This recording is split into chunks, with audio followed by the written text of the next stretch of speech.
TV Web A Caminho da Luz apresenta Palestras Espíritas.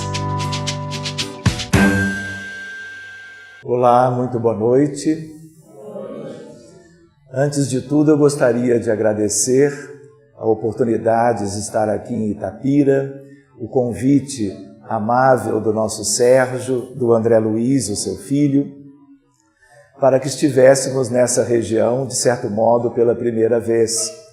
E a nossa ideia hoje, como ele bem já introduziu, é de nós podermos trabalhar o tema que é exatamente um estudo simples, obviamente, a respeito da obra que se chama Brasil, Coração do Mundo, Pátria do Evangelho. Então nós teríamos um percurso longo para fazermos em função de que é uma obra extensa e que tem muita riqueza de detalhes históricos. Nós gostaríamos de lembrar que existe uma fronteira entre o Espiritismo e a história. Como o Espiritismo também tem interfaces com a medicina, com o direito, com a pedagogia, na verdade, se nós bem quisermos, com todos os grandes aspectos do conhecimento humano e universal. Quando nós nos referimos à interface com a história, nós nos recordamos de duas obras que são como que livros astros, ambos publicados pela Federação Espírita Brasileira. Um deles vai nos adiantar sobre a visão espiritual da história do mundo, que é o livro A Caminho da Luz, do autor espiritual que é Emmanuel. E este outro, que trata de uma história particular de um país, de um povo, de uma nação e de uma cultura, e que tem a ver com a nossa pátria e que se chama assim, como é conhecido de todos os brasileiros espíritas, simpatizantes e assim sucessivamente, que é o livro Brasil, Coração do Mundo, Pátria do Evangelho. Então nós vamos fazer algumas considerações, não poderemos examinar a obra toda, porque não teremos tempo para isto. Mas a ideia é de que aqueles que já leram, aqueles que já estiveram folheando o livro, ou aqueles que o lerão depois, poderão lembrar de algumas questões ou se sentirem motivados para uma releitura ou mesmo uma primeira observação de uma obra que, para os espíritas, de um modo geral, ela é muito importante. Nós todos sabemos que, como brasileiros, vamos acompanhando aspectos da história do Brasil desde os bancos escolares. Mas estamos na escola e, quando lá, estudamos a visão comum dos historiadores encarnados a respeito da história da pátria.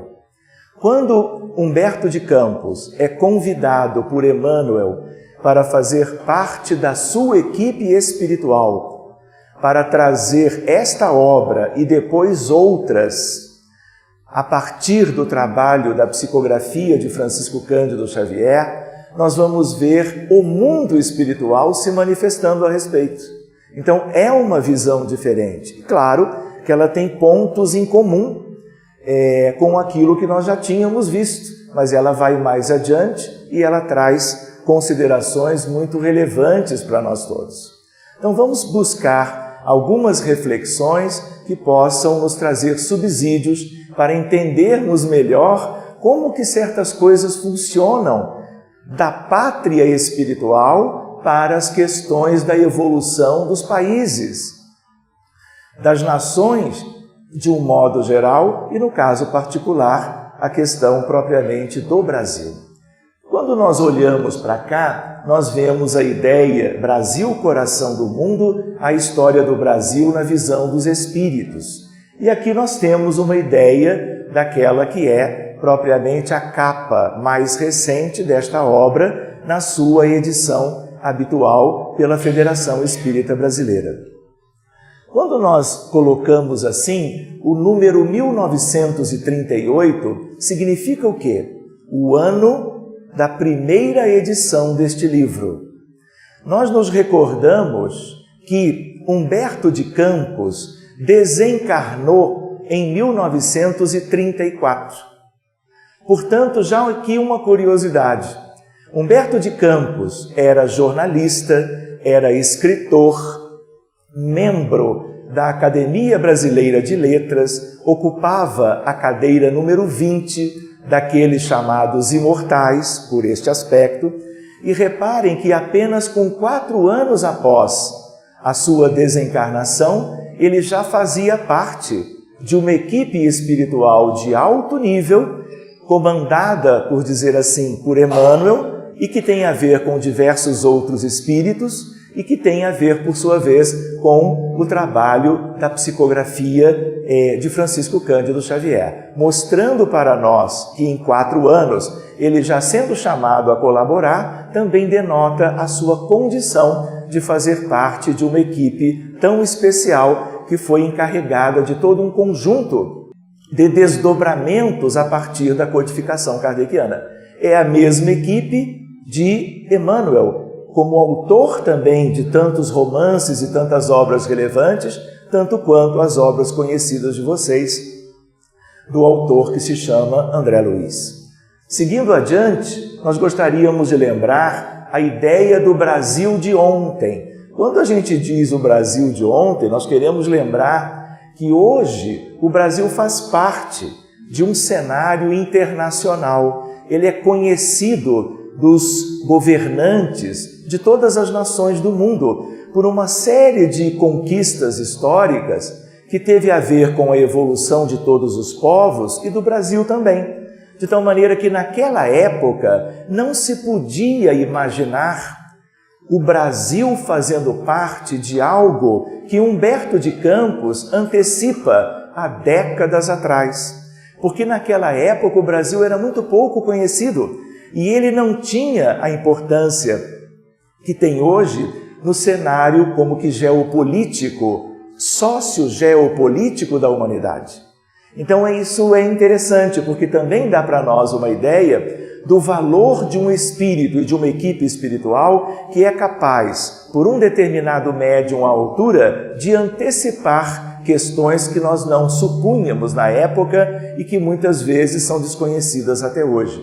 A ideia, portanto, de um Brasil de muitas décadas atrás, com sua realidade. Qual era a realidade em 1938? Grandes dificuldades nas questões, vamos dizer assim, históricas e políticas. Por quê? No 1º de setembro de 1939, o que nós tivemos, portanto, logo após a publicação desta obra? A deflagração da Segunda Guerra Mundial na Europa. Em 1º de setembro de 1939, a Alemanha nazista invade a Polônia. E ao fazer isto com os seus tanques, ela desencadeia todo um período de grandes dificuldades e dores que vem como que a assolar de uma maneira muito grave a Europa como um todo e com repercussões para o mundo também como um todo. De tal maneira que nós vamos nos situando na época em que estas coisas aconteciam.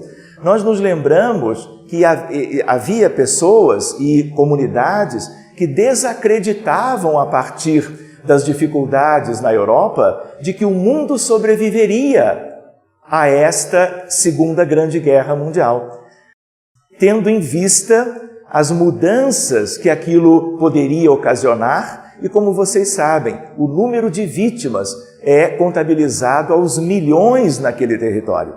Apesar disto, Humberto de Campos, sob o prisma da espiritualidade, transfere através de Chico toda uma noção a respeito do que se esperava para o Brasil em relação ao futuro. O organismo vivo, qual é a ideia? Os países se entrelaçam. Assim como as pessoas, nem todas, mas de uma forma geral, vivem a questão da solidariedade entre si, os países fazem da mesma forma, em sua grande maioria, no contexto das nações de um modo geral. Se nós quisermos ampliar, ontem conversávamos sobre astronomia, cosmologia e questões vinculadas ao mundo moral e à doutrina espírita. E víamos ali o princípio da solidariedade entre os mundos, a relação entre Sírios e Capela, entre Capela e a Terra e um outro mundo que herdará aqueles que não poderão continuar aqui onde nós estamos hoje. Muito bem, a mesma ideia de um organismo terreno, em que todos os países ao longo do tempo são como que chamados a uma contribuição específica, favorecendo o seu próprio desenvolvimento, mas ao mesmo tempo favorecendo o desenvolvimento geral da humanidade. E nós vamos ver daqui a pouco alguns exemplos históricos relacionados a esta observação. Então, a ideia de organismo vivo é nós imaginarmos o organismo humano que tem o coração, que tem o estômago, que tem os pulmões, que tem os rins, que tem a pele, que tem o sangue.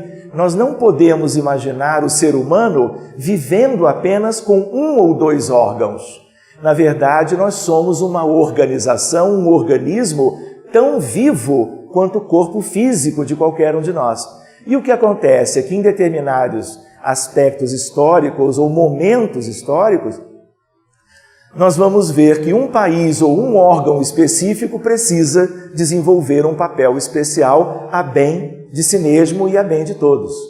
O princípio da solidariedade que nós comentamos, fazendo com que haja um sentido de uma evolução conjunta e a ideia de que todos os povos são importantes, todas as nações são relevantes, mesmo com as mudanças naturais ao longo da história, em relação às fronteiras geográficas, em relação aos modelos de administração e de política, ainda assim, no sentido espiritual, todos os povos devem estar funcionando a partir do princípio de solidariedade e de amor. E aquilo que não é hoje ainda nesse sentido, será no futuro, quando nós estaremos em pleno processo de regeneração, porque na etapa de mundo de provas e expiações, nós não conseguimos progredir quanto deveríamos neste sentido. Não é assim? Seguindo adiante, a ideia do que a espiritualidade deseja dos brasileiros. Esta é uma pergunta para nós respondermos com a leitura da obra, com o seu exame, com o seu detalhamento, o seu estudo propriamente dito. E quem sabe, ao longo deste período de reflexões, nós possamos entender um pouco melhor que isto existe, em primeiro lugar, uma expectativa da espiritualidade para conosco, para com todos os brasileiros. Isto que está aqui não é uma proposta da espiritualidade para os governos, para aqueles que conduzem as nações naqueles tais intervalos de tempo dos seus mandatos políticos. Isto é algo para os brasileiros de um modo geral e, portanto, para nós todos que estamos, como espíritas ou não, estamos como que renascendo no Brasil, para fazermos aqui propriamente o nosso trabalho em vários sentidos e também no sentido de levarmos adiante algo que tem exatamente uma destinação, uma contrapartida espiritual que era até então completamente desconhecida. Sigamos adiante. Olha o tio Humberto aqui. Vocês estão vendo ele? Esta é uma das figuras que você pode encontrar para que tenhamos e possamos ter uma noção do seu semblante, da sua figura. Humberto de Campos nasceu em 886 e, como tínhamos visto, desencarnou em 34 do século XX. Os dados que ele fornece nestas páginas, quem é que diz isto? No prefácio, Emmanuel, falando de Humberto, e ele diz: os dados que ele fornece nestas páginas foram recolhidos nas tradições do mundo espiritual. Este trabalho se destina a explicar a missão da terra brasileira no mundo moderno. Nós já estamos, apesar de tantas dificuldades, no mundo moderno, não é? Resta saber o que ainda temos que galgar e progredir na tal modernidade. E que ela não seja apenas uma modernidade tecnológica, uma modernidade no campo da ciência comum, mas seja modernidade no sentido dos avanços morais que nós todos precisamos obter e cultivar dentro de nós individualmente e, dentro do possível, auxiliarmos a outros a fazerem exatamente o mesmo. Muito bem, Emmanuel vai nos trazendo algumas coisas relevantes. Ele diz: Humberto de Campos é o melhor autor para falar sobre isto.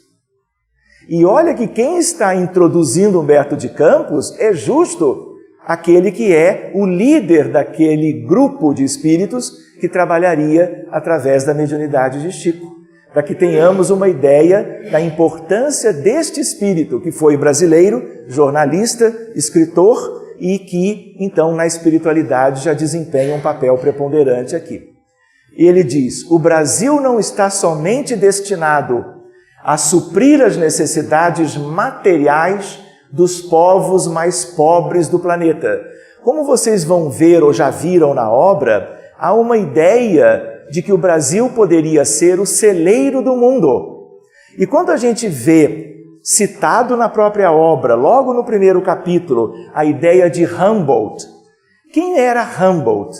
Era um naturalista europeu que visita o Brasil, a América Latina de um modo geral, a partir do Brasil, e se encanta com as potencialidades da natureza que ele encontra no Brasil. E quando ele visita, andando, na verdade, navegando pelos rios da Amazônia, ele fica embevecido com a floresta. E ele não consegue fazer nenhuma associação de ideias com outras nações e outras realidades naturais, e ele exclama para todos ouvirem: estamos diante do celeiro do mundo. Mas esta visão de Humboldt era limitada, porque era de um pesquisador, de um naturalista. E Emmanuel vai corrigir a nós todos, quando ele introduz uma outra ideia, que o Brasil estaria não apenas em condições de, no futuro, diante das necessidades evolutivas do planeta como um todo, em tempos que virão, de suprir a humanidade nas questões da terra, do cultivo, vinculados à agricultura, às águas e à pecuária, a questão da sobrevivência e a questão do alimento.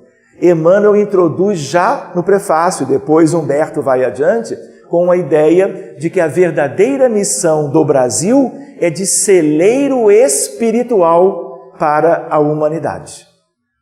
O que confere um aspecto novo, que nunca tinha, vamos dizer, sido aventado por nenhum autor previamente, e que, na verdade, nos dá uma responsabilidade imensa. Porque uma coisa é a questão material, do suprimento material diante das agruras e das necessidades eventuais do futuro. Outra coisa é uma responsabilidade que vincula o Brasil a questões do progresso espiritual da humanidade. Então vamos adiante, recordando ainda um pouco mais Emmanuel, mas também a facultar ao mundo inteiro, já no prefácio ele diz, uma expressão consoladora de crença e de fé raciocinada. Quando nós nos reunimos na casa espírita e ouvimos alguém falar numa questão de expressão consoladora de crença e de fé raciocinada, nós temos que vincular aquilo que Emmanuel está dizendo a quem? A quê? A doutrina espírita, que é exatamente o Consolador prometido e, por isto mesmo, uma doutrina de esperanças e consolações. Verdade? Sigamos adiante. E a ser o maior celeiro de claridades espirituais do orbe inteiro. Ou seja, se nós temos mais de 150 países neste mundo na atualidade, nós temos um país que, por aspectos do comando da vida espiritual e material do planeta, com o Cristo, como vamos lembrar a seguir, na verdade é um país que foi como que escolhido e preparado para alcançar propriamente esta destinação. Vamos ver o que mais está por trás destes aspectos. Emmanuel ainda nos lembra algo importante. a ideia de outros países previamente. E no texto do prefácio ele diz: se a Grécia e a Roma da antiguidade tiveram a sua hora, como eles dizem, a hora proeminente, um outro autor que vamos ver diz a hora estelar, como elementos primordiais das origens de toda a civilização do Ocidente. Não é verdade que na base do conhecimento ocidental nós temos a Itália, a Roma antiga e a Grécia?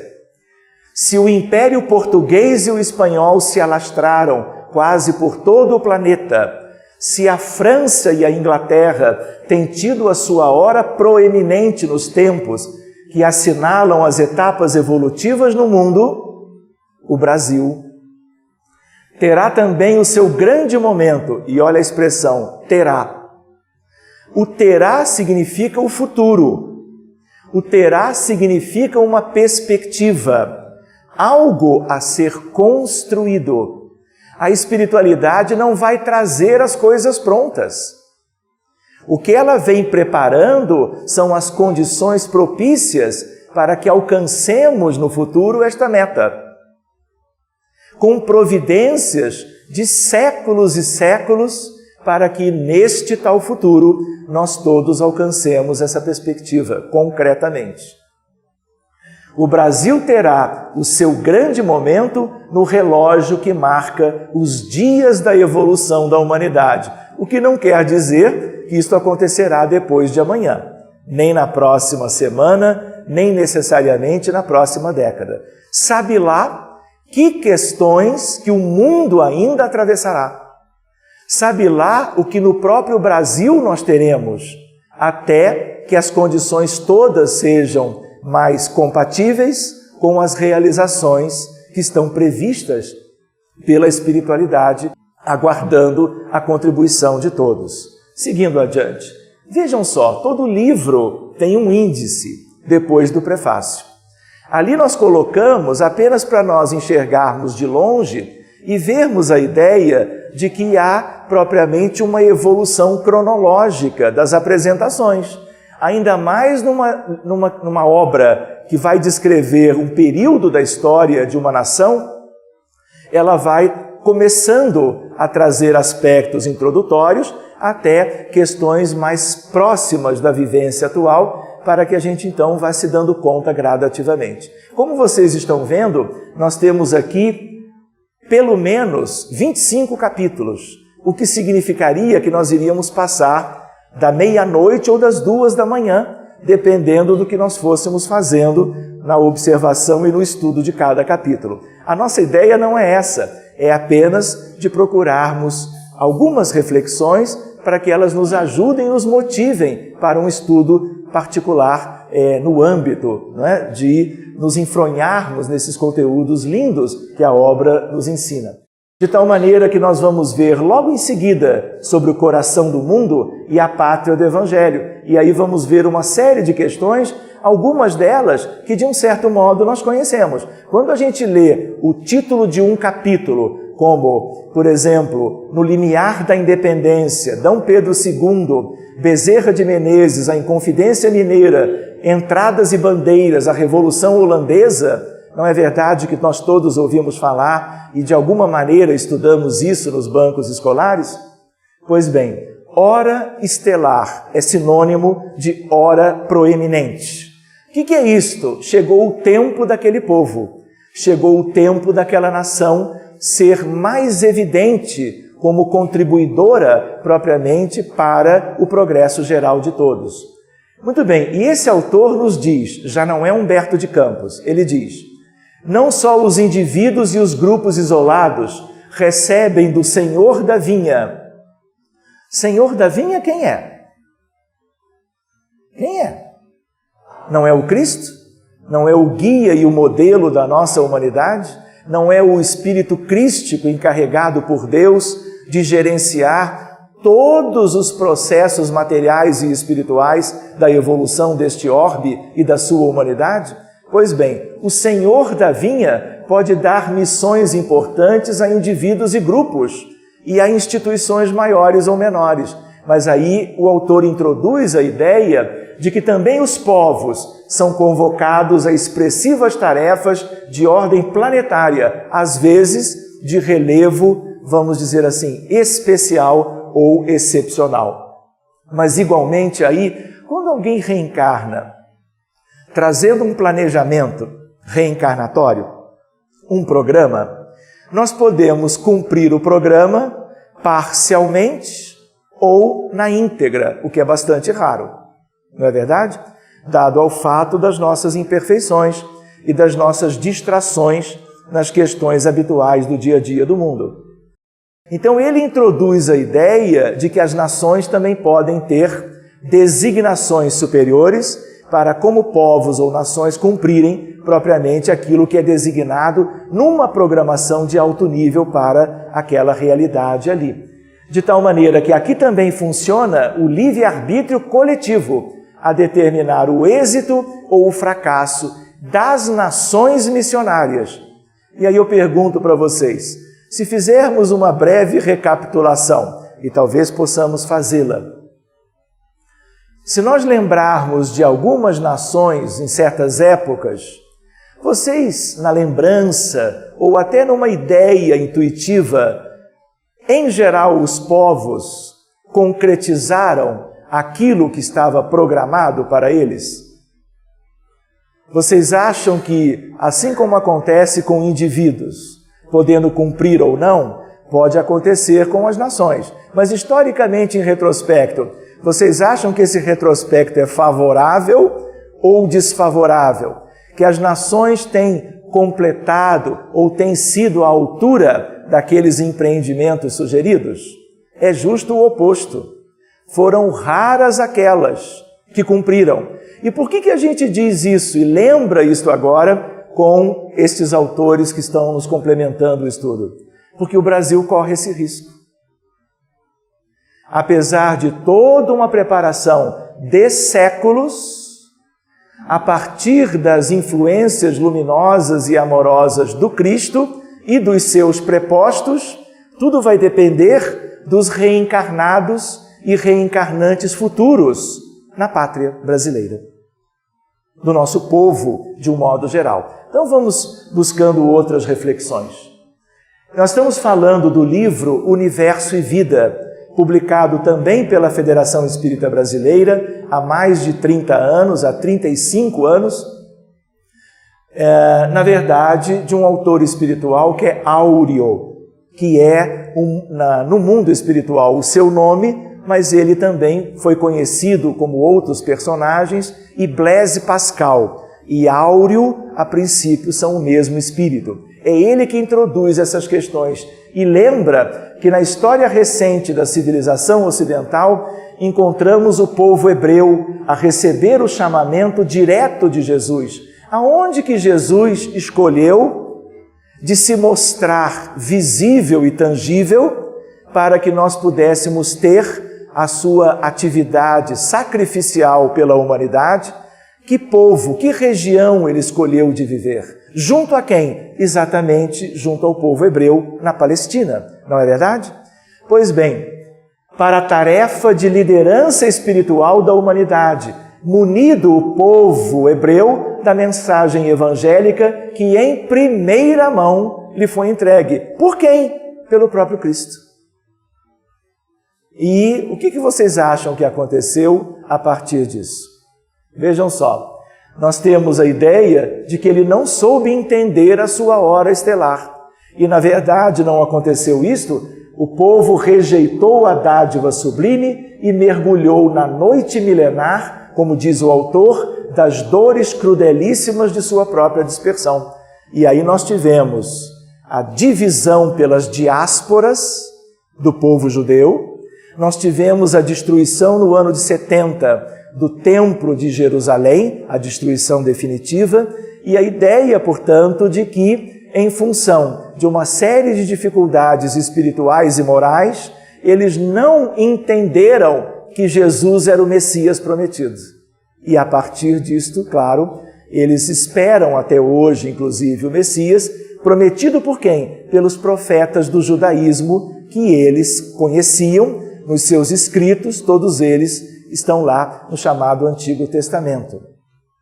Muito bem, nós vamos ver mecanismos da dispersão propriamente em diversas partes do mundo, nós vamos ver a ideia da destruição do Templo de Jerusalém e a partir da questão do povo hebreu que faliu propriamente na sua função espiritual, na verdade nós vamos ver o cristianismo chegando a Roma.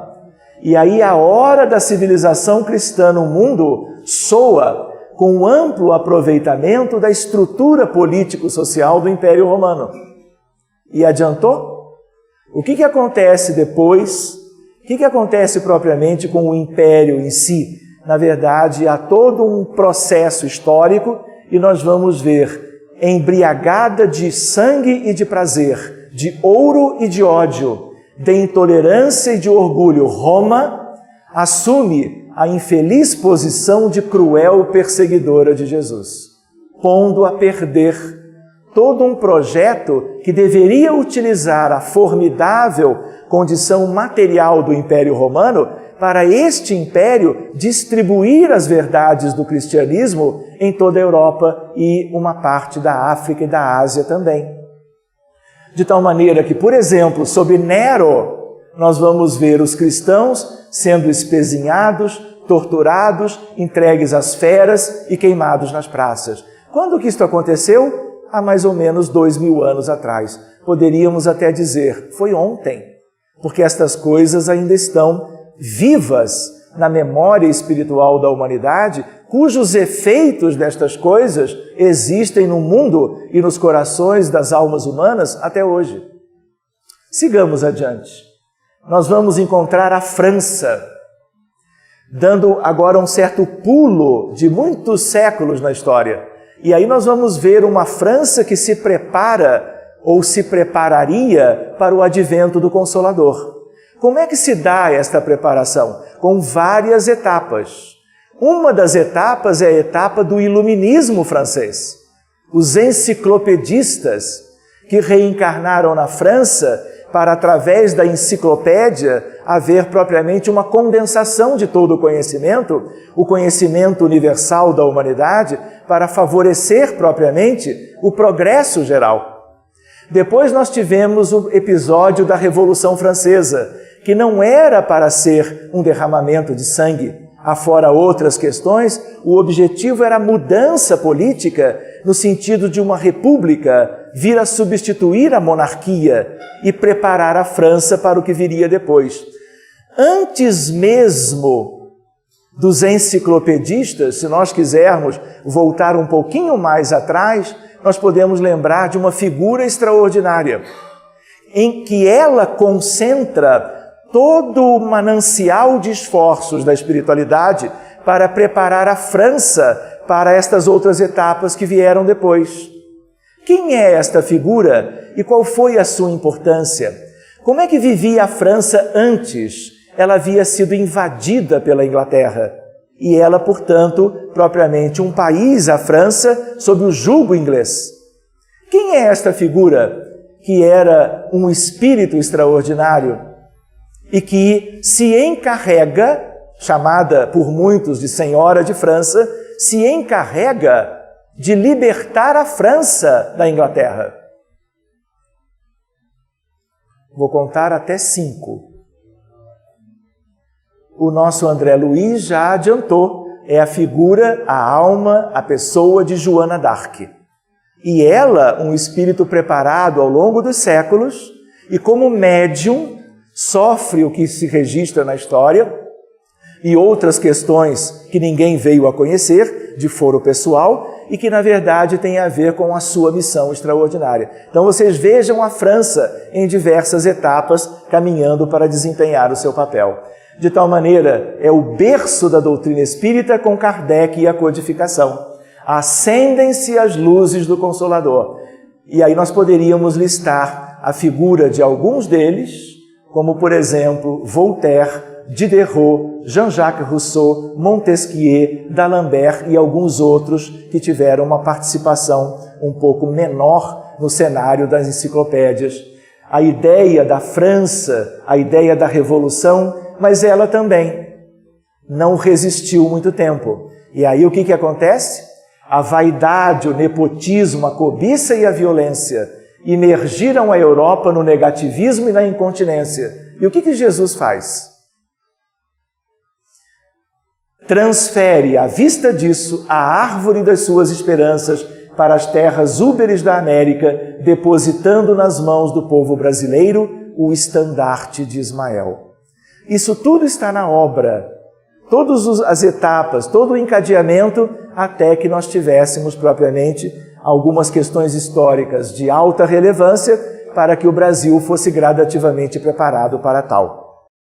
Vamos adiante mais um pouquinho. Apesar disto, a doutrina espírita foi trazida para a França e dela para a Europa como um todo e para o mundo. E aí nós vamos ver a reencarnação do codificador de Allan Kardec no outubro de 1804. De tal maneira que, ainda em França, ele nasce. O espiritismo vem com ele, com as médiuns, com a espiritualidade ligada à codificação, e este é um aspecto fundamental. Mas a partir disto nós vamos ver a transferência, como já o autor traz para o Brasil. Vamos buscar alguns outros aspectos também. Existe uma parábola, que é a parábola dos vinhateiros homicidas, que nós vamos deixar para interpretar num outro momento. Mas é uma ideia que tem a ver com as providências de Deus a bem das etapas a favor da humanidade. E é nesta parábola que nós vamos encontrar: portanto, eu vos digo, quem diz é o dono da vinha. E se referindo a vinhateiros homicidas, a ideia de que, em vista disso, o reino de Deus vos será tirado e será dado a uma nação que dê os seus frutos. Então há toda uma analogia à questão da transferência da Europa, de França, para o Brasil, daquilo que é chamado a árvore do Evangelho. Mas mesmo sobre isso nós temos que aprofundar um pouquinho mais. Vejam lá, que nação teria condições de fazer cumprir essa profecia de Jesus? Por que ela é de Jesus? Porque ela é uma parábola do Cristo. A ideia da transferência da árvore. Muito bem, nós poderíamos pensar, buscando a obra em questão, Irmão X, Humberto de Campos, são o mesmo espírito, como vocês sabem. Jesus transplantou a árvore magnânima do seu Evangelho, a fim de que os seus rebentos delicados florescessem de novo, frutificando em obras de amor para todas as criaturas. Todas as criaturas do Brasil? Ou todas as criaturas do mundo? O Espiritismo, tendo em vista a sua origem em Jesus, o Espírito de verdade, é algo para uma nação, duas ou três? Ou é algo que, justo pela sua origem, é para contemplar o rebanho como um todo? Aliás, qual é a expressão numérica desse tal rebanho? Vocês fazem ideia? Quantos seres humanos nós somos no planeta? Aproximadamente, claro. Não é um rebanho qualquer. Numericamente falando também. Palpite. 7,3 bilhões de encarnados. Mas e o outro lado? Está muito longe da gente? A turma do outro lado é muito diferente de nós? Ou somos os mesmos? Apenas nós estamos aqui agora, amanhã voltaremos para lá, assim como eles na erraticidade, mais cedo ou mais tarde retornarão. Quantos eles são do outro lado? Aproximadamente. Ideia. 14,7 bilhões.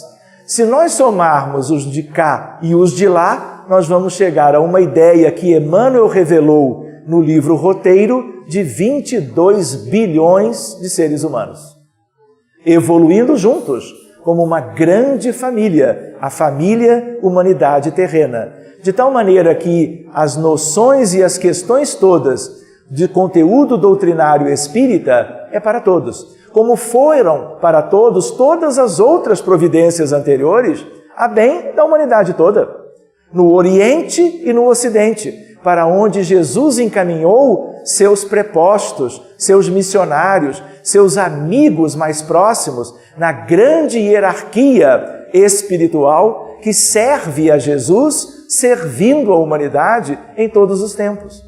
Pois bem, sigamos adiante, frutificando em obras de amor para todas as criaturas. O mundo precisa disso? Ou vocês acham que é algo desnecessário? Nós precisamos de frutos em todos os sentidos. No sentido das questões materiais, mas esperamos e necessitamos sobejamente de quê? Das questões que alimentem a alma imortal para as questões da evolução espiritual propriamente dita, das individualidades e das coletividades maiores ou menores. Sigamos. De tal maneira que as dificuldades vivenciadas pelos brasileiros levantam algumas dúvidas a respeito do Brasil ser a pátria do Evangelho. É verdade isso? Nós podemos ficar na dúvida e nos lembrando, cada dia que passa, nos tempos atuais, às vezes parece que as dúvidas aumentam. Não é assim? Pelas preocupações que todos têm em relação propriamente à condução das questões que envolvem a nossa pátria. Entretanto, brasileiros apresentam índole pacífica. Provas e expiações desde os tempos coloniais moldaram-lhes o caráter. Acentuada religiosidade, nem sempre encontrada nos demais povos. O que a gente enxerga em tantas regiões da Terra, em tantos países ou nações, especialmente no âmbito da Europa e em mundos de riqueza material, mas de miséria espiritual, de certo modo se pode dizer. Intensa miscigenação racial e cultural favorecendo a integração, povos imigrantes não sendo discriminados e uma ideia de acolhimento. Sabe lá o que nós ainda viveremos, testemunhando fatos na vida atual de nós todos, sabe lá nos séculos do porvir ainda, até que certas questões desse tipo se realizem, concretizem na Terra.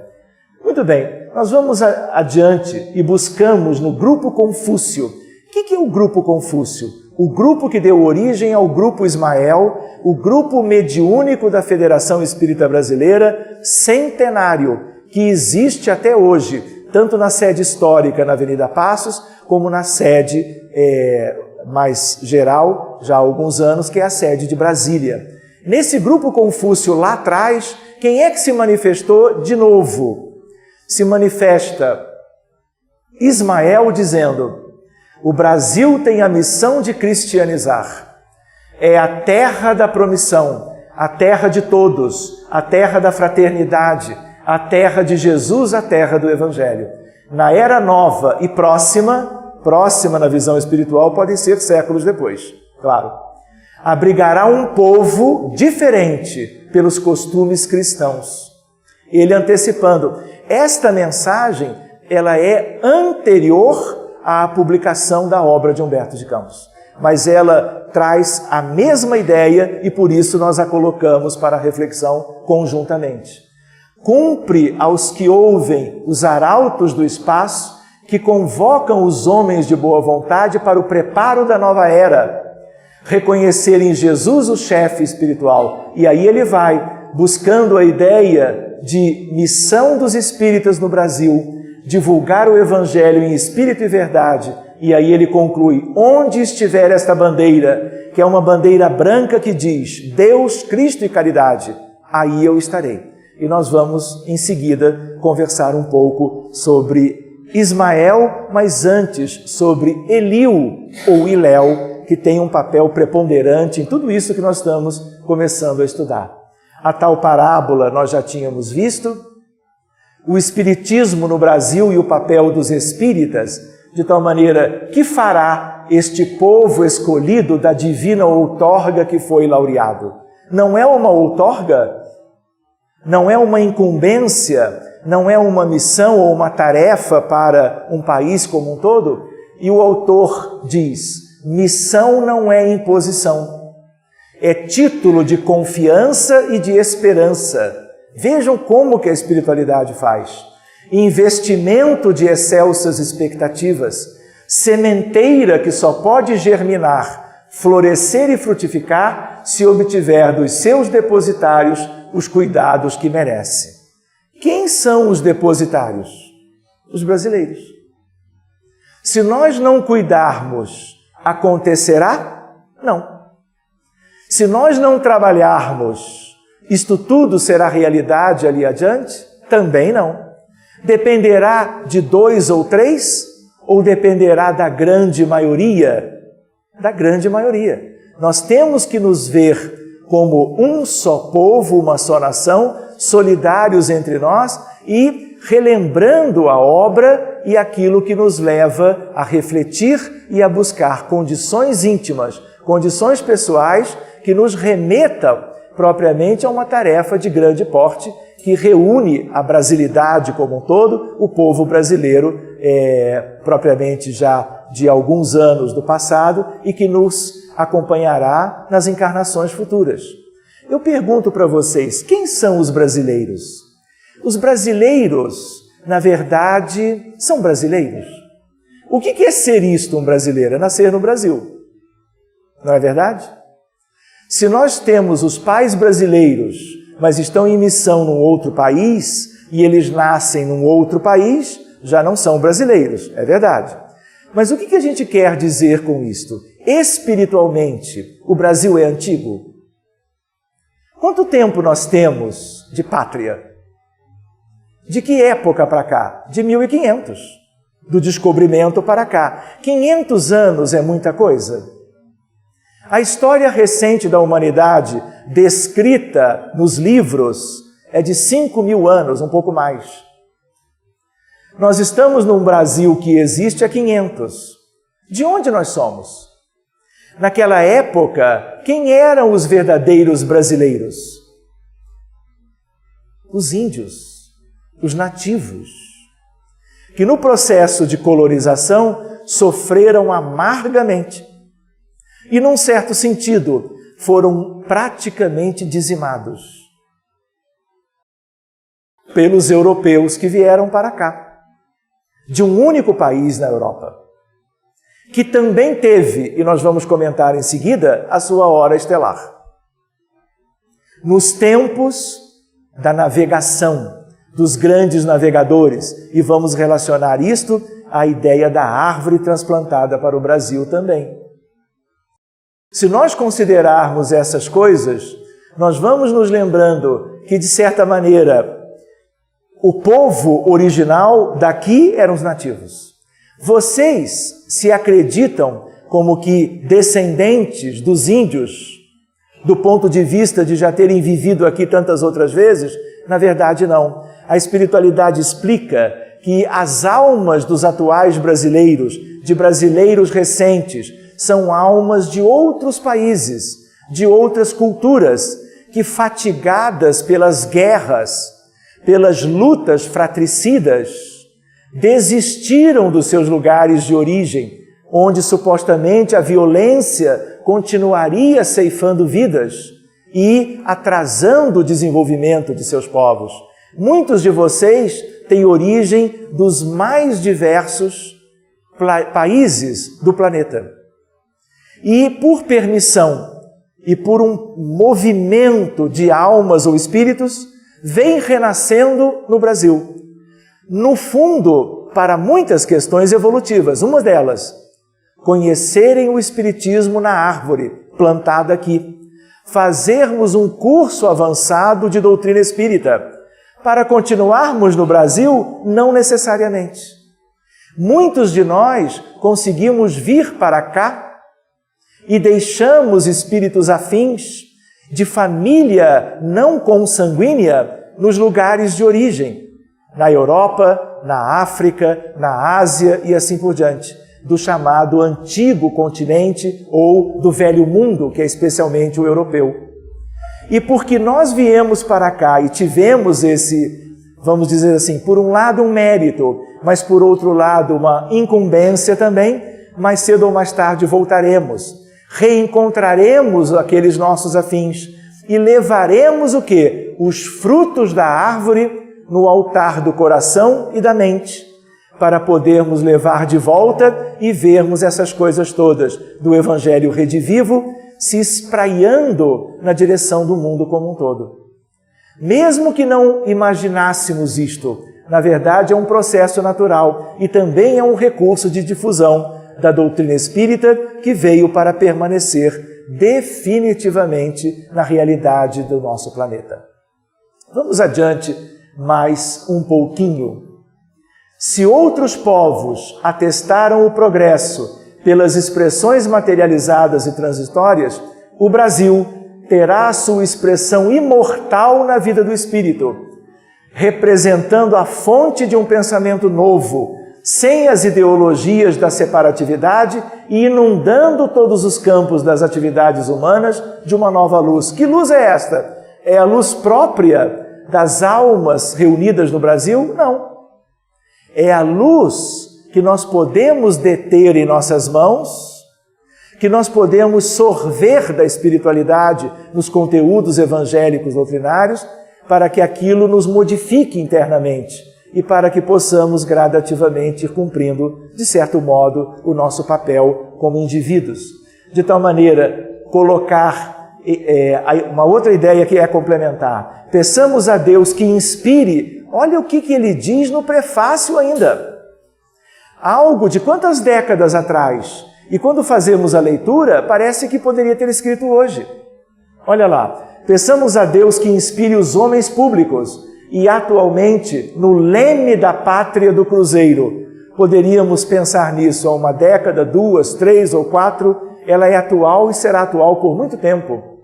E que nesta hora amarga, em que se verifica a inversão de quase todos os valores morais, no seio das oficinas humanas, saibam eles, quem? Os homens públicos, colocar muito alto a magnitude dos seus princípios, sublinhei eu, deveres. Tem sido assim? Eu penso com vocês, o que eu coloquei ali? Não está na obra, mas se eu pudesse lembrar de algumas questões que preocupam a todos, a nível nacional, são os dias tormentosos. Será que essa lista se prende ao Brasil? Se prende ao nosso mundo? Será que ela é relativamente atual? Corrupção em todas as esferas de poder político. Violência familiar contra as mulheres e crianças, especialmente. Pedofilia e prostituição infantil. Tráfico de drogas, dependência química a níveis epidêmicos.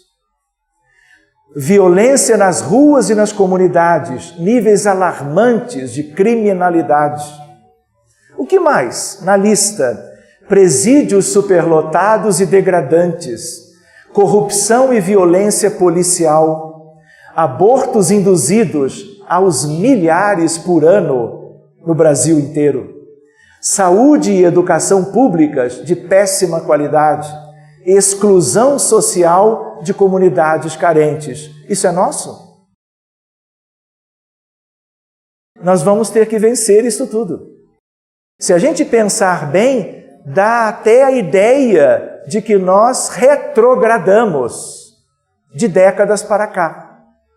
Mas não é assim que funciona. Na verdade, tudo isso tem um sentido e nós precisamos entender este processo. Vamos ver alguma coisa daqui a pouco. Quem somos nós, os espíritas? Não podemos nos iludir. Criaturas imperfeitas, necessidade de reforma íntima, da educação dos nossos sentimentos. Somos os trabalhadores da 1ª ou da última hora. Temos, é verdade, ideais de fraternidade, justiça, caridade, concórdia e amor, mas muito mais a nível de um ideário do que propriamente da nossa realidade mais íntima. Espíritos egressos, como dizíamos antes, de outros continentes em estágio na pátria do Evangelho. Portanto, não pensemos que, uma vez tendo vindo para cá e com toda essa perspectiva para o futuro, permaneceremos. Nós teremos outras formas de fazermos uma contribuição a um bem geral, tanto quanto outros já fizeram e nós fomos beneficiados e nós todos, então, como uma grande família, vamos tendendo a nos ajudar mutuamente. E do Brasil para o mundo. Muito bem, vamos adiante. Uma reflexão e um alerta. Vejam se não é para nós isto. Povo escolhido, eleito ou missionário não garante o êxito da missão. Nós não podemos confundir as coisas. Uma coisa é um projeto. Nós vamos levá-lo adiante ou não vamos? Nós vamos realizá-lo, concretizá-lo no futuro ou não vamos? Temos que trabalhar essas questões. Se vocês pensarem bem num povo que citamos recentemente, não é verdade? O povo hebreu, ele tinha ideia, por causa dos profetas do Antigo Testamento, que eles eram os eleitos, como se eles fossem uma prioridade. Eles eram escolhidos num sentido provisório, temporário, mas para trabalharem e cumprirem o seu papel. E não cumpriram até hoje. Portanto, a ideia de que nós precisamos entender que nós precisamos, então, fazer a nossa parte, o nosso trabalho e assim sucessivamente.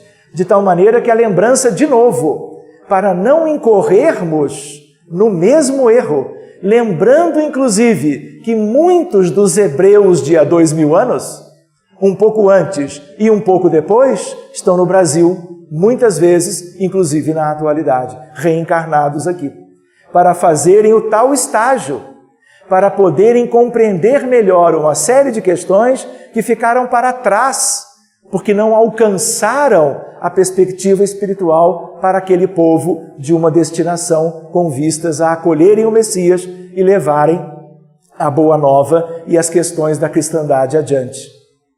Pois bem, corremos, olha lá, eles se achavam eleitos e perderam a sagrada oportunidade que Deus lhes ofereceu. Quando a gente diz Deus, estamos aqui nos referindo a quem cuida do alto de todas essas coisas, que é Jesus.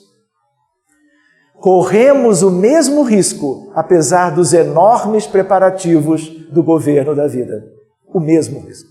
Não só porque muitos daqueles de lá estão aqui, não é? E 2000 anos não significa grande coisa para muitos no sentido de progresso efetivo do espírito imortal, mas também porque as questões se repetem ciclicamente. E as nossas imperfeições são muitas e nós podemos ter grandes dificuldades para levar isso adiante. Não se pode aguardar que tudo aconteça sem as ações e contribuições da maioria, porque é uma responsabilidade e um compromisso de todos. Vamos dizer assim, da sua grande maioria. Aqui é uma outra reflexão e um outro alerta que tem a ver com as grandes dificuldades de diversos povos, de diversas nações, e não é diferente no Brasil. Como é que a gente explica tantas dificuldades na vida nacional nos tempos atuais, se há tantas décadas e há séculos atrás, como vamos ver, um conjunto de preparativos para que o Brasil, então, se torne o celeiro espiritual da humanidade. E aí é Bezerra de Menezes que, num texto recente, nos lembra: sucede, meus filhos, que as regiões de sofrimento profundo estão liberando seus hóspedes, que ali ficaram em cárcere privado por muitos séculos, diríamos, milênios, e agora, na grande transição, recebem a oportunidade de voltarem-se para o bem ou de optar pela loucura a que se tem entregado. Nós estamos falando de quê, na verdade, Bezerra? O que ele está lembrando? Quem é a nossa vizinhança espiritual? Não é um umbral médio? Não existe um umbral inferior? Não existe um umbral superior como na colônia Nosso Lar? Umbral é tão vasto que nós temos que dividir em superior, médio e inferior. Mas abaixo do umbral inferior, o que nós temos? Sofrimento profundo, regiões de sofrimento profundo. E não é sofrimento por doenças no perispírito, é sofrimento por estagnação espiritual, é sofrimento pela rebeldia de entidades, muitas vezes egressas de outros orbes, e que se demoram na terra, nessas zonas profundas, contrariando os projetos de Jesus há séculos e há milênios. E aí nós temos os vales da ignorância e da maldade. Essas regiões do globo, do planeta, elas são numerosíssimas em termos de um contingente imenso de espíritos. Para cima do umbral superior, o que nós temos? Arte, cultura e ciência, amor fraterno universal e o governo da vida. Ou seja, enquanto como encarnados estamos todos reunidos na superfície ou na crosta, desencarnados, todos nós temos um lugar. De acordo com o peso específico do nosso perispírito, que traduz a nossa condição moral milenar. E aqui Bezerra lembra que espíritos em cárcere privado, trancafiados nessas regiões, agora estão sendo trazidos à superfície, em novas oportunidades reencarnatórias. Aonde? No mundo todo. Por isso que a gente encontra problemas sérios em toda parte. E o Brasil ficaria de fora? Pelo visto, não ficou. É só nós analisarmos o que nós estamos vivendo hoje, o que vivíamos ontem e o que talvez vivamos no futuro próximo ainda. De tal maneira que esses que teimosamente permanecem no mal, a benefício tão somente próprio e do planeta, irão ao exílio em orbes inferiores, onde lapidarão a alma, auxiliando seus irmãos de natureza primitiva, como nos aconteceu no passado, na vinda de Capela para o mundo chamado Terra, compondo aqui a nossa humanidade. Ou seja, as portas foram abertas e espíritos com grandes dificuldades têm renascido no Brasil e em outros países do mundo também. Sigamos adiante. Vamos adiante um pouquinho para que possamos lembrar alguns aspectos. Selecionando um pouquinho para não passarmos da meia-noite. Vejam só. O livro vai adiante após o prefácio. E no primeiro capítulo chama-se O Coração do Mundo. O segundo, A Pátria do Evangelho.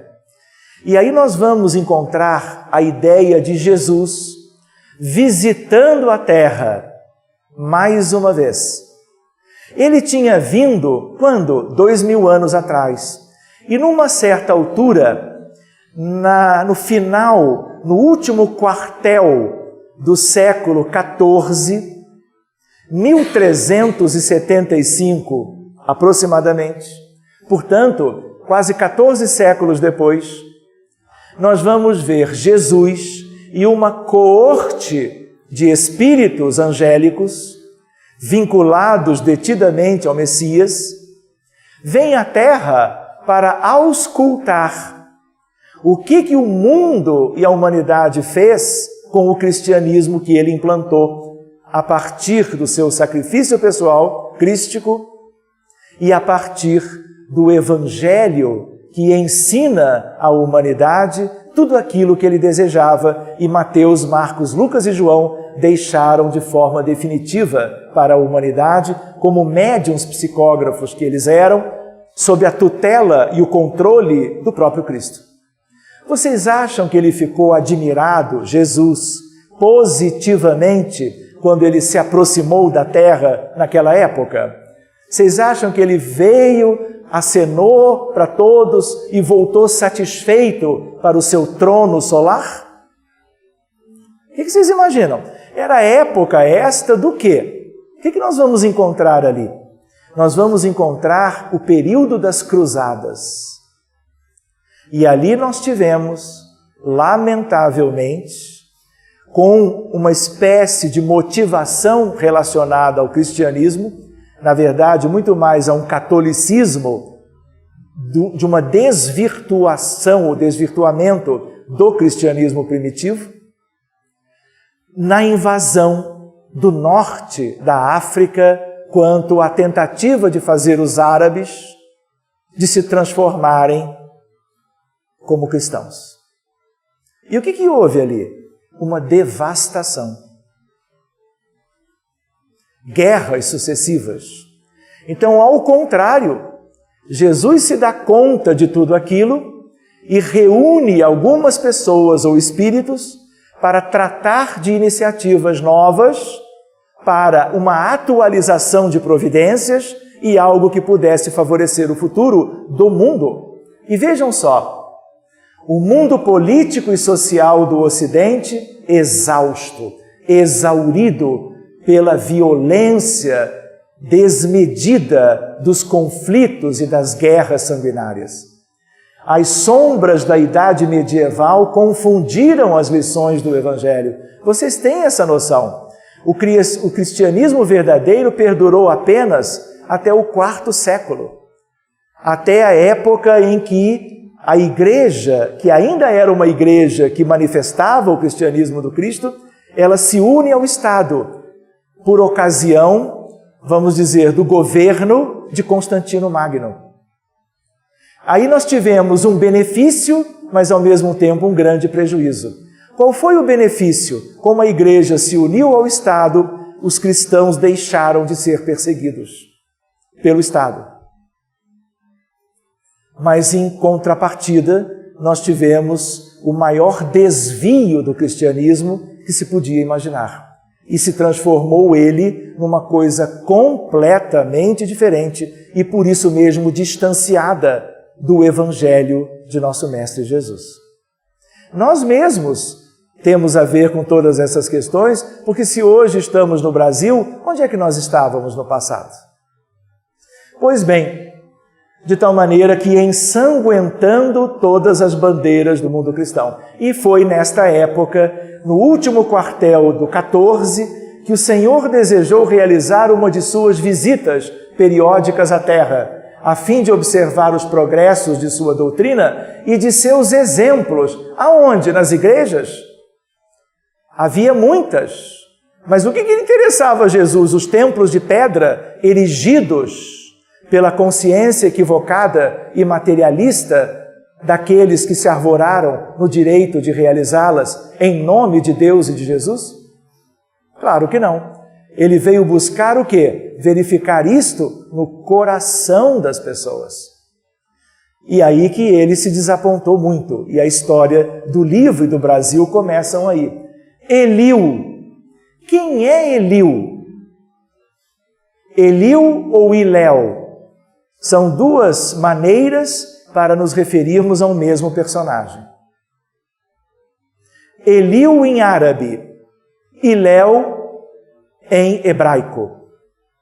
De tal maneira que nós vamos ver um contemporâneo de Jesus, desencarnou um pouco antes. A mais importante escola bíblica do planeta, ele era o condutor.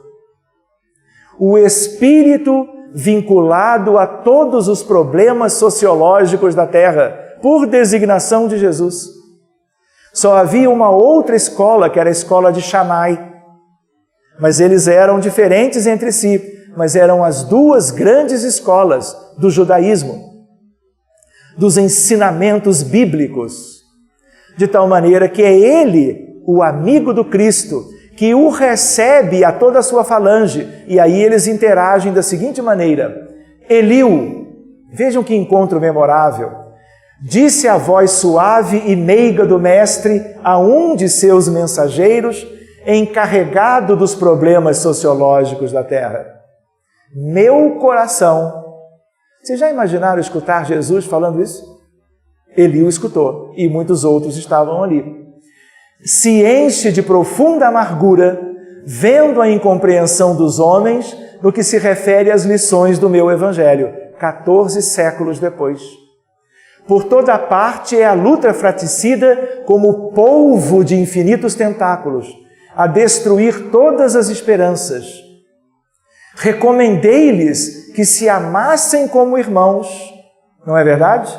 A recomendação não ecoa nas nossas almas, nos nossos ouvidos, até hoje?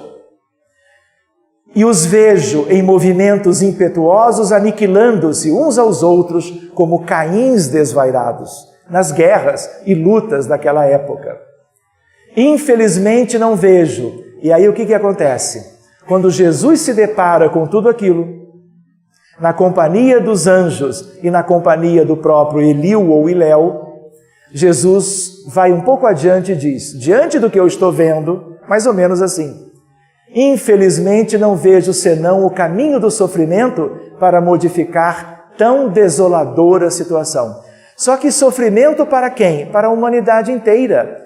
Porque, de certa maneira, eram os povos de grande significação que se enfrentavam naquela época. E esses espíritos que guerreavam, no futuro, viveriam em toda parte, e no Brasil também. E sofreriam as consequências dos seus desatinos. Seguindo adiante, a amargura divina. Vocês imaginam isto? Ele vem para verificar e percebe tudo aquilo e vive uma amargura crística, única, divina, empolgara, no mau sentido, toda a formosa assembleia de querubins e arcanjos que ele trouxe das alturas para fazer a verificação em conjunto e tomar em conjunto as devidas providências. Se esses povos infelizes marcham irremediavelmente para os grandes infortúnios coletivos, alguns que já aconteceram e outros que supostamente virão, visitemos os continentes ignorados, onde espíritos aguardam a semente de uma vida nova. E aí eu pergunto para vocês, no texto ali dá a impressão de que é Jesus continuando a falar. Mas Eliú ficou tão constrangido, e como espírito preparadíssimo que ele era, ele é quem diz aquela frase, tipo assim, Jesus não fica tão triste. Quem sabe nós mudamos o direcionamento do processo reencarnatório e encontramos uma parte do mundo que é virgem no sentido de não terem vivido ainda as tribulações do mundo antigo. E quem sabe as questões da Boa Nova poderão florescer nestas terras úberes da América. E aí já é uma intervenção dele, Eliú ou Iléu, onde espíritos aguardam a semente de uma vida nova nessas terras, para além dos grandes oceanos. Por quê? Porque a referência era a Europa. Para além dos grandes oceanos, aí agora nós temos o quê? As Américas, incluindo a do Sul e muito especialmente o Brasil nesta questão, não excluindo nenhum dos países americanos. Para além dos grandes oceanos, poderias instalar, Eliú sugerindo a Jesus, poderias instalar o pensamento cristão dentro das doutrinas de amor e de liberdade. Leia-se todas elas, incluindo naturalmente a doutrina espírita. Seguindo adiante, aí Jesus, de uma maneira muito didática, vocês acham que Jesus já não tinha essa ideia? Só que de uma maneira oculta, ele inspira Eliú. E ele traz Eliú para sugerir algo e de uma maneira linda e consciente participar do processo, que ele próprio poderia antever e resolver tudo. Ele transfere pedagogicamente a Eliú. Eliú pergunta a Jesus onde fica nestas terras novas o recanto planetário do qual se enxerga no infinito o símbolo da redenção humana. Qual é o símbolo da redenção humana?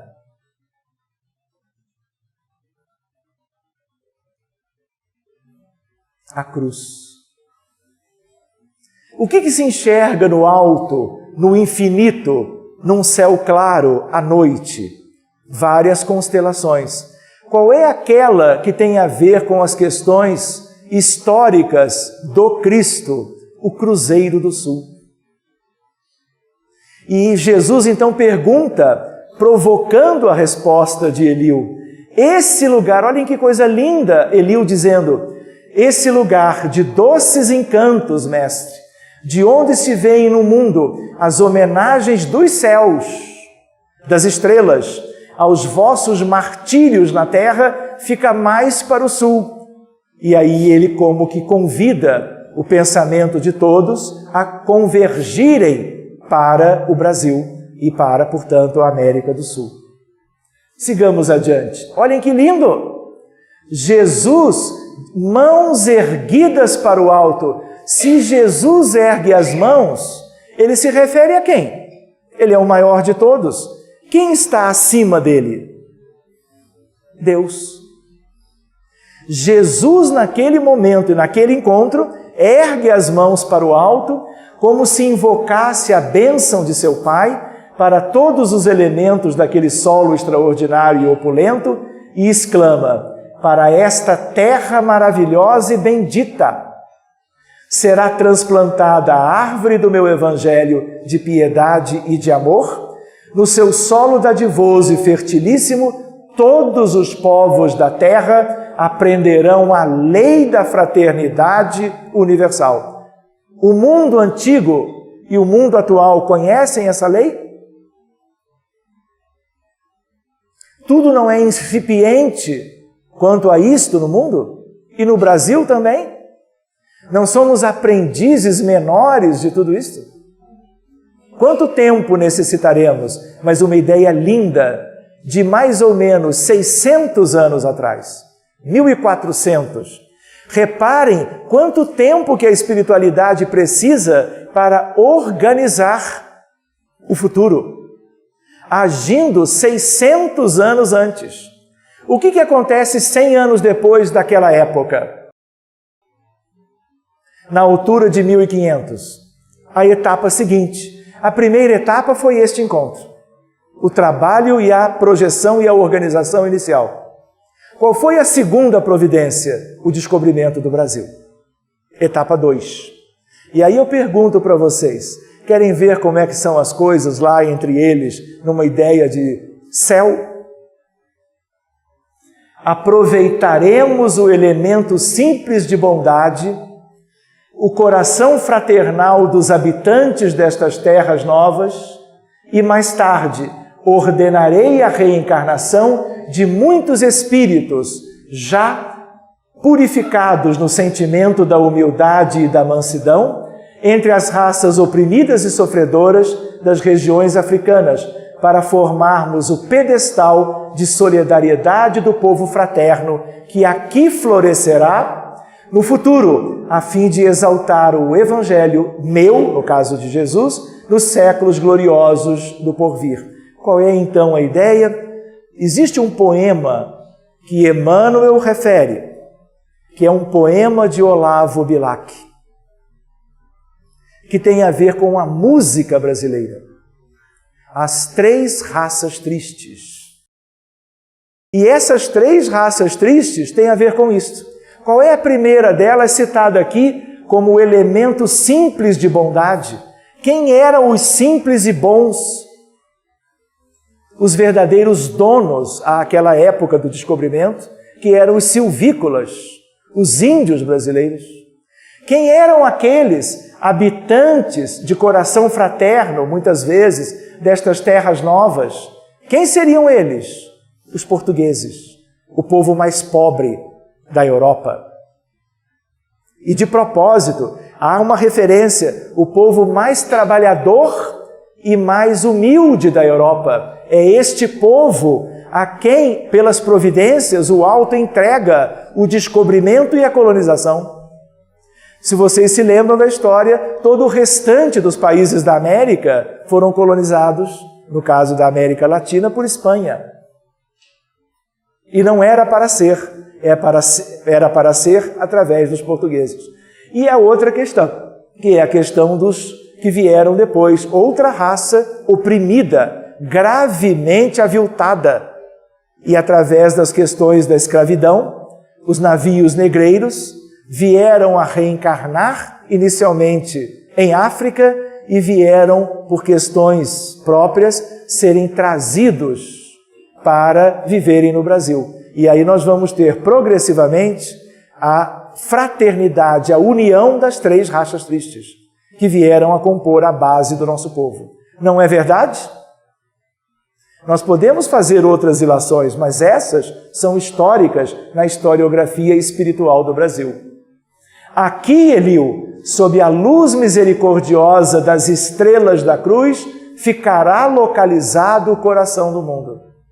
Olhem quanto empenho, quanto a providência. Mas qual é o que Jesus vai fazer com Eliu agora? O que vocês acham? Exercitem a mente de vocês. Qual é a próxima providência? Não é descobrir o Brasil? Ele convoca quem? Eliú. Olha, você é muito bacana, você é o grande encarregado dos problemas sociológicos na Terra, mas é justo por isso que você não vai ficar desencarnado todo esse tempo. Eu preciso da sua contribuição agora.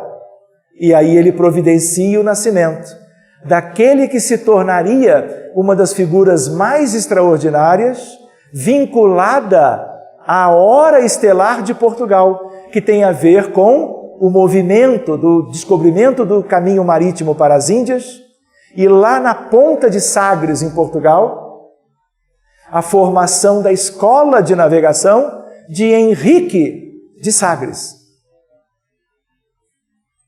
Henrique de Sagres é Eliú, reencarnado.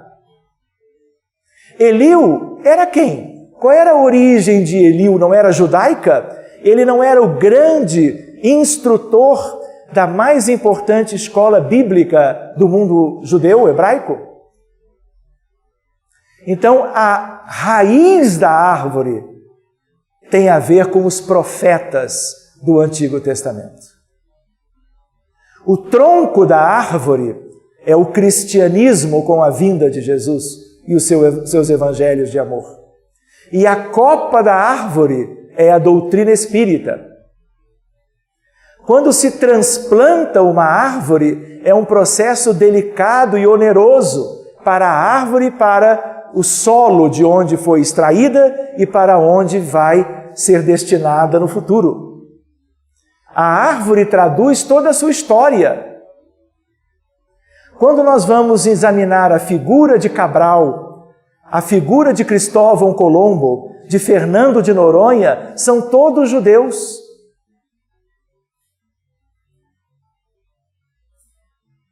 De tal maneira que os judeus vieram para cá não apenas propriamente nas questões simples da raça judaica, migrando para o Brasil e vivendo aqui ao longo destes últimos séculos, mas espiritualmente falando, porque eles são a árvore a que se refere o Cristo e Ismael. Vamos adiante, mais um pouquinho. Vejam só. E foi, portanto, olha lá, 1394, ele reencarna logo depois. Nós não estávamos falando de 1375? Providências básicas, ele reencarna em Portugal. E vem a ser não apenas o que está na obra, mas ele é um dos mentores de Portugal. Assim como o anjo Ismael está para o Brasil, Henrique de Sagres e Isabel de Coimbra, Isabel de Aragão, Isabel Rainha Santa, ambos são os mentores de Portugal. E não poderia deixar de ser, são espíritos especialíssimos no grande contexto da família espiritual da humanidade. E foi o heróico infante de Sagres, infante porque ele era muito jovem, mas ele trazia toda a sua bagagem espiritual, que operou a renovação das energias portuguesas, expandindo as suas possibilidades realizadoras para além dos mares. Os planos da escola de Sagres estavam consolidados. E aí vieram outros, Vasco da Gama, Gaspar de Corte Real, quando ele vai e descobre o Canadá. Aqui uma figura de Henrique de Sagres, a ideia das naus que todos vocês conhecem, e a ideia de, saindo da ponta de Sagres, numa ideia de fazer um outro percurso, acabaram chegando propriamente no litoral do Brasil. E aí o restante da história, pelo menos sob o prisma humano, nós também estudamos pelo menos um pouquinho a nível da nossa escola.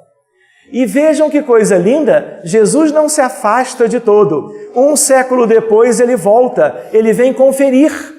Em que sentido? Uma alegria paradisíaca reinava em todas as almas que comemoravam o advento da pátria do Evangelho. Por quê? Enfim, o Brasil foi descoberto em 1500. quando se fez presente na Assembleia Augusta a figura misericordiosa do Cordeiro, aquele que já estava tomando essas providências. Dirigindo-se a um dos seus elevados mensageiros na face do orbe terrestre, em meio do divino silêncio da multidão espiritual, uma voz ressoou com doçura. A voz de quem? De Jesus, o Cordeiro. E a quem que ele chama? Ismael. Um anjo. Ismael, manda o meu coração que doravante sejas o zelador dos patrimônios imortais que constituem a terra do cruzeiro. Ou seja, naquele momento, após o descobrimento, Jesus dá a este anjo toda a condução dos interesses da pátria brasileira e dos brasileiros com a perspectiva de se tornarem coração do mundo e pátria do Evangelho. Recebe-a nos teus braços de trabalhador devotado da minha seara, como a recebi no coração, obedecendo às sagradas inspirações do nosso Pai.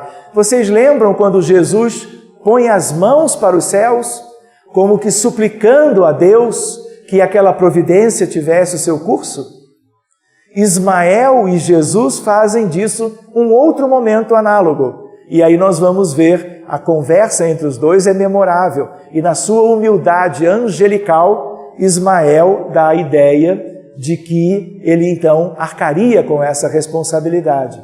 Reúne Ismael as incansáveis falanges do infinito, que cooperam nos ideais sacrossantos de minha doutrina e inicia desde já a construção da pátria do meu ensinamento, ele conclamando Ismael para que aquilo fosse adiante. Para aí transplantarei a árvore, para que cultives com a tua abnegação e com o teu sublimado heroísmo. É para coisa de heróis, não heróis armados das questões das armas mundanas. É uma couraça que simboliza uma série de atributos espirituais das grandes honrarias espirituais dos espíritos angélicos. Ele não ia entregar isto a qualquer um. Ela será a paisagem dilatada do Tiberíades. Nós poderíamos dizer que o Brasil é a Galileia atualmente. Se não é na prática, pelas grandes questões ainda a serem resolvidas, em todos os sentidos, mas a perspectiva e a ideia propriamente do programa dá para nós a ideia de que ele transplanta e traz as questões todas, não apenas da França, relacionada a Kardec e a copa da árvore e a codificação, mas a todo o restante de todas as providências, desde os do Antigo Testamento e dos profetas daquela época, para que todos viessem a somar, para que a árvore pudesse dar os seus frutos de amor a bem dos brasileiros e, claro, do mundo inteiro. Pois bem, ela será a paisagem dilatada do Tiberíades, que os homens aniquilaram na sua voracidade de carnificina. Mas do Brasil é para ser diferente. Se vai ser de fato, depende dos brasileiros. Lembra-te, olha Jesus com Ismael, lembra-te de que estarei contigo no cumprimento dos teus deveres, com os quais abrirás para a humanidade dos séculos futuros um caminho novo, mediante a sagrada revivescência do cristianismo. Leia-se, cristianismo revivido. Leia-se, Consolador Prometido, que significa doutrina espírita, como vocês conhecem. Ismael recebe o lábaro, a bandeira bendita, banhado em lágrimas de reconhecimento. Na sua branca substância, uma tinta celeste escreve Deus, Cristo e Caridade, que é o lema ismaelino e é o lema da Federação Espírita Brasileira, conhecida como a casa de Ismael. Se nós tivéssemos tempo, nós examinaríamos o livro todo. Mas o nosso tempo vai chegando ao fim. Eu gostaria apenas de lembrar algumas questões, nos encaminhando para essa tal finalização. Então eu vou passar alguns slides para revelar algumas questões interessantes. Quando se diz que Ismael, o emissário de Jesus, desce à terra, onde estabelecerá a sua oficina, é a oficina de Ismael e tem a ver com todas as casas espíritas do Brasil e do mundo. Só que ele não reencarna, porque anjo não reencarna em mundos com estas características. Então, ao contrário de Eliú, que se corporifica em Portugal, reencarnando, o que acontece com Ismael é uma aproximação de governo espiritual sem nenhuma vinculação com a carne humana. Eu digo isso porque poderia ter dado margem que ele também tivesse reencarnado, mas não é o caso. Naqueles dias longínquos de 1500, já se ouviam no Brasil os ecos acariciadores do Sermão da Montanha. O que é o Sermão da Montanha? A síntese cósmica das lições imorredouras do Evangelho de Jesus. Nós podemos desprezar o resto todo, não devemos. Mas se nós quisermos a síntese, está toda ela nas bem-aventuranças e no Sermão da Montanha ou do monte como um todo. Depois nós vamos ver a ideia da formação do povo brasileiro, os primeiros missionários, a importância de Manuel da Nóbrega, a importância de José de Anchieta como primeiros missionários. Qual é a relação de Manuel de Nóbrega com alguém que nós conhecemos, vamos dizer, de relativa proximidade do ponto de vista espiritual e espírita?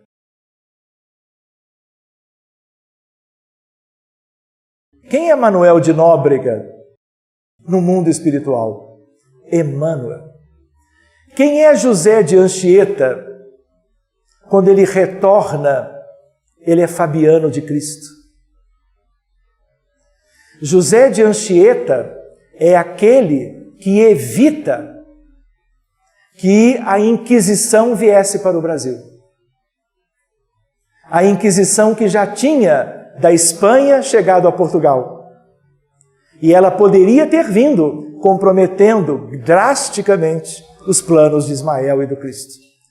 O encarregado de evitar isto espiritualmente foi ele, José de Anchieta, só para nos lembrarmos de dois dos primeiros grandes missionários. A questão da escravidão ou da escravatura, nós não vamos considerar. A civilização brasileira como um todo, uma revelação. Numa determinada página do livro, o livro foi publicado quando? 1938. Nós vamos encontrar na página 229 o seguinte: porque com referência, agora é Humberto de Campos, o autor do livro, com referência ao catolicismo, os padres romanos, com exceção dos padres verdadeiramente cristãos, se conservam onde sempre estiveram. Olha a figura crítica do autor. No banquete dos poderes temporais, incensando os príncipes do mundo, fomentando o poder e a riqueza dos governantes das nações ricas da terra, leia-se de outro modo, e tentando inutilizar a verdadeira obra cristã. Os espiritistas bem sabem que se eles constituem sérios empecilhos à marcha da luz, todos os obstáculos serão um dia removidos para sempre do caminho ascensional do progresso. Porque se é esta a incumbência e o projeto e a missão, os óbices terão que ser removidos. E um deles se prende ao catolicismo no mundo, na Itália e no Brasil. E olha o que ele diz a seguir. Além disso, temos que considerar que a Igreja Católica se desviou. Lembra da história de Constantino Magno? O ponto de inflexão do desvio foi exatamente naquela altura, naquele episódio. Por um determinismo histórico que a compeliu a colaborar com a política do mundo, em cujas teias perigosas a sua instituição ficou encarcerada e que, examinada a sua situação, não é possível desmontar-se a sua máquina de um dia para o outro. Estamos nos referindo a quê? Ao Vaticano, às igrejas do mundo todo, do mundo católico. E aí a espiritualidade sabe que não há mecanismo para destruir estas coisas e que algo deveria ser feito, como ele adianta, há 70 anos atrás, mais ainda, de um outro modo, para que conheçamos, desde aquela época, um outro tipo de providência também. Sabemos, porém, que a sua fase de renovação não está muito distante. Renovação de quem? Da Igreja Católica. Nas suas catedrais confortáveis e solitárias e nos seus conventos sombrios, novos inspirados da Úmbria virão fundar os refúgios amenos da piedade cristã. Enfim, virão fundar o que deveria ter ocorrido há séculos e há mais de um milênio antes. Deu para entender? Quando nós lembramos do Papa Francisco, novos enviados da Úmbria. Por que ele tomou o nome de Francisco? É o primeiro Papa que busca este nome. Quem é Francisco na história da Igreja e do catolicismo? O verdadeiro cristão entre eles, o de Assis. Assis é a Úmbria. E vocês não perceberam que aquilo que Humberto de Campos descreve há mais de 70 anos começa a se implantar através de uma escolha para o bem da humanidade, do cristianismo que renascerá das cinzas que se instalaram e foram consequência de todos os desvios do catolicismo na Terra? Meus amigos, o livro é amplo. Nós poderíamos dizer que mal passamos, além do prefácio, o primeiro e o segundo capítulo.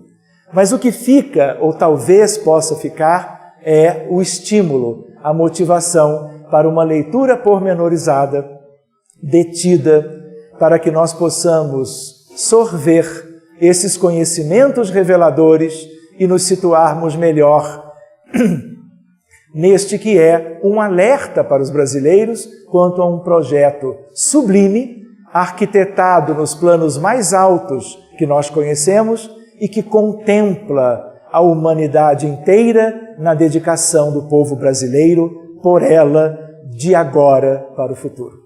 Que Jesus os abençoe e que possamos nos reencontrar em breve e retomarmos as nossas noites de estudo. Muito obrigado a todos vocês, queridos amigos, tanto vocês presentes aqui, como aqueles que eventualmente nos assistem de fora. Muito obrigado.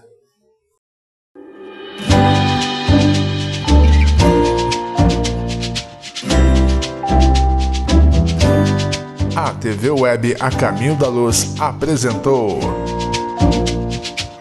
Palestras Espíritas.